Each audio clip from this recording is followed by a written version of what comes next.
We haven't seen the evidence that this is a real issue, and unclear whether the bill, to the extent that there is an issue, addresses it.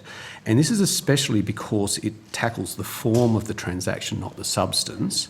And also, I think, assumes that cash is just being used to avoid scrutiny anyway, when it's actually used for legitimate purposes. So, is there any evidence that people are using these cash payments to avoid GST payments? And this is exactly, as I said in the opening statement, we have not seen that evidence. And you've had consultation with the ATO and Treasury, or? Yeah, we've been talking with the Treasury. They haven't provided you evidence that says that, look, cash has been used to avoid 10% of GST? Yeah, that hasn't happened, no. Okay. So against the going, I just want to point out that the Tax Office haven't made a submission to this inquiry either, so they've not certainly made any claim that GST is being missed out on as well. I actually don't understand how it is on a bill like this the Tax Office has not made a submission. Well, we were hoping they might have told someone what was going on. Yeah, sure. We'll find out later in the day if we can.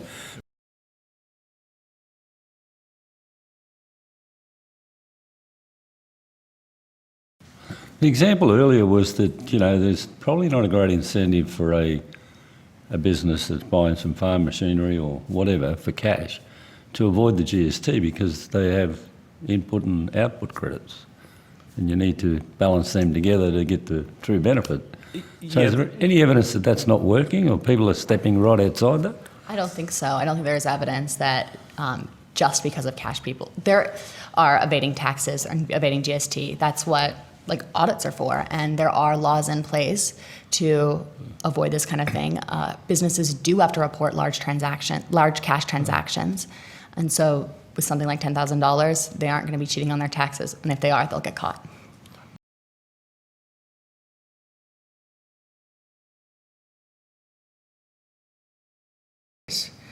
I would think that the funeral sector was the last sector where there would be a black economy. Exactly so.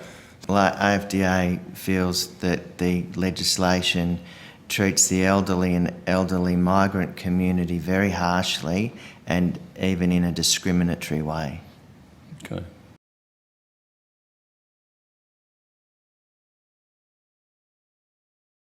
One of the disappointing things for me anyway is that the level of submission to this legislation inquiry from the ATO and Treasury and AUSTRAC is almost invisible. So we can't see what you're alluding to in a submission, either published or confidential. So we're hearing these, these comments or this evidence that there's a black economy out there and this is going to crush it, but there's no statistical information. All right, firstly, I'm going to say this is not going to crush the shadow economy. I'm not under any illusions. This is one measure among the many that were suggested by the Black Economy Task Force.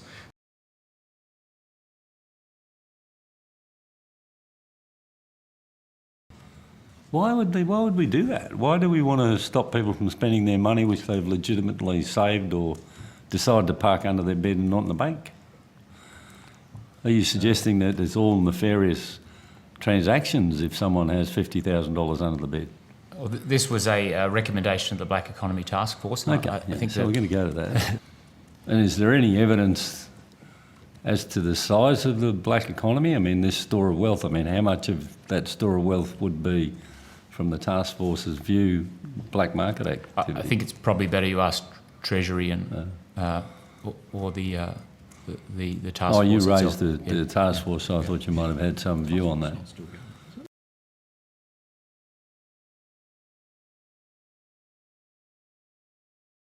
I'd pay $11,000 in cash now and it's completely legal. No problem. After the enactment of this bill, that will have to be, if it's to an ABN holder, that'll have to be done electronically or it will be illegal. Is that right? That's my understanding, Senator. Okay, so how many more transactions are you going to see? Has anybody done the snapshot of that? That would be a question I would have to take on notice, Senator. Well, perhaps if you could, because if you do 2.6 million We want to know what is the size of this problem you're trying to solve. In terms of the size of the problem, I think that's a question best directed to Treasury. But you're going to count the problem when it's enacted. It's going to all come back to you, isn't it? Because if it goes back through the regulated system, you'll get notification of $11,000. That's correct, yes. But you don't have any idea how much you're going to be doing in a year after this legislation? Not specifically, but we regularly manage fluctuations in our reporting. Okay.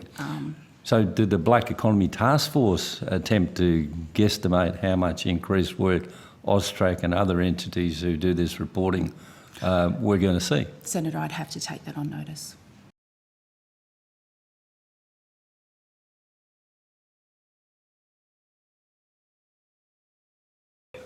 Firstly, you might have heard me asking AUSTRAC or mentioning with other witnesses. I note there was no submission from the Tax Office, which appears to be, or to me, it's quite surprising, and gives me the impression that you are not particularly interested in this bill. Senator Patrick, thank you.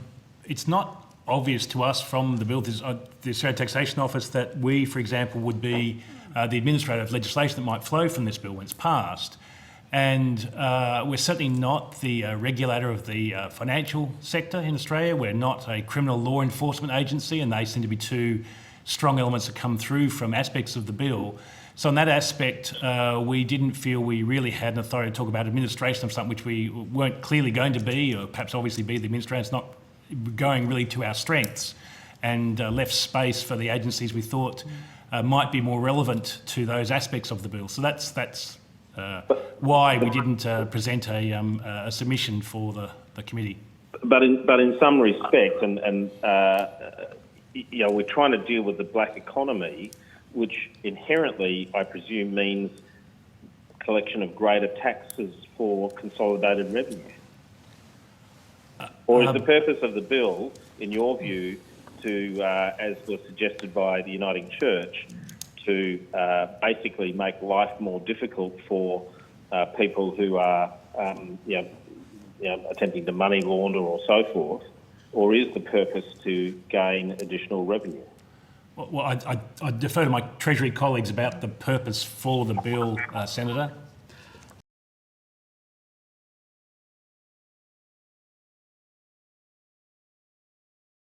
I think it's important to note that the Black Economy Report is a whole-of-government report. It's up about 80 recommendations were made within that report, covering things from tax evasion. And the Black Economy Task Force was very wanted to ensure that the black economy was not just seen as tax evasion, that it had a much broader impact on society.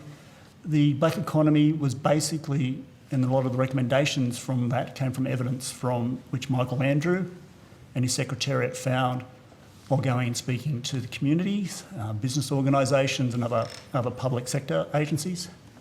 And what that found was that there was a growing frustration from businesses that other businesses were using tax or cash discounts to cut them out. So it was a competition issue. So for Michael, it was a fairness issue.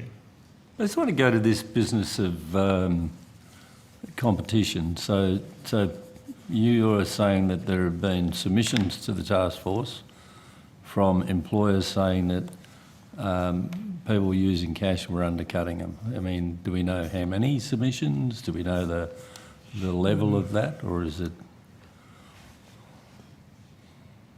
So the task force did community halls, community meetings, and that's where a majority of these came from. So there's no sort of statistical data, it's anecdotal, is it? It is anecdotal, and I think if you ask most people if they've been offered a lower price for cash, they potentially will say yes. I've been speaking to people in relation to this matter. Some accountants who have said yes, they are aware of their clients complaining about that they find it harder to compete. And they know the reason for that. They're paying exactly the same input prices, they have to pay exactly the same wages, but they're being undercut by around 10%. And the reason for that is because the person doesn't want to pay the tax bill. Okay. When you tell me you do a couple of town halls and people complain about cash payments, I can understand that. But I don't think that's empirical evidence. I think it is, because Well, how is it? it's advice from How one many business people what they've told you seen that? in an environment which they're How many competing people in. told you? 10? Well, it's a task force. I can't tell. It's a 12? task force before my So time. we're looking for some data.